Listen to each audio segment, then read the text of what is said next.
பாலச்சந்தர், பாரதி ராஜா, மணிரத்னம் மூவரில் அந்த விஷயத்தில் கெத்து யாரு? வாங்க பார்க்கலாம். தமிழ் திரை உலகில் 80களில் தொடங்கி நீண்ட காலமாக லெஜெண்ட் இயக்குனர்களாக இருந்தவர்கள் யாரென்றால் அது பாரதி ராஜா, பாலச்சந்தர், மணிரத்னம் ஆகியோர்தான். இந்த மூவரில் மிக அதிகமான இயக்குனர்களை உருவாக்கியவர்கள் யாருன்னு பார்க்கலாமா? பாலச்சந்தரின் உதவி இயக்குனர்களாக வசந்த், சேரன், சரண், ஆனந்த் மற்றும் சமுத்திரகனி ஆகியோர் உள்ளனர். வசந்த் பாலச்சந்தரின் சிந்து பைரவி மற்றும் புன்னகை மன்னன் படங்கள் உள்ளிட்ட 18 படங்களில் பணியாற்றியுள்ளார்.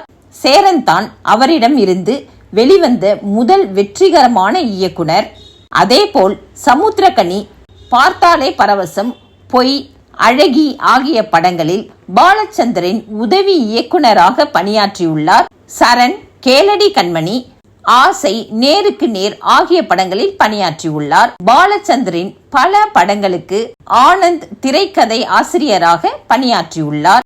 பாரதி ராஜாவிடம் உதவி இயக்குனர்களாக ஆனவர்கள் பாக்யராஜ், மணிரத்னம், மனோபாலா, ரங்கராஜ் மற்றும் பொன்வண்ணன். அதேபோல் பாக்யராஜிடம் இருந்து பார்த்திபன், பாண்டியராஜன் ஆகியோர் இயக்குனர்களாக வந்தனர்.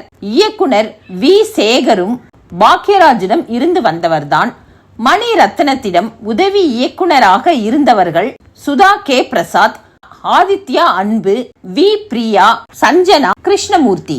இவர்களில் சுதா கே. பிரசாத் யுவா, ஆயுத எழுத்து, குரு ஆகிய படங்களில் உதவி இயக்குனராக பணியாற்றிவிட்டு துரோகி படத்தில் இயக்குனரானார்.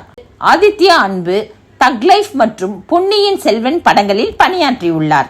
சஞ்சனா கிருஷ்ணமூர்த்தி தக் லைஃப் படத்தில் பணியாற்றியுள்ளார். இவர் கமல் மற்றும் மணிரத்னம் ஆகியோரிடம் இருந்து பல விஷயங்களை கற்றுக்கொண்டார்.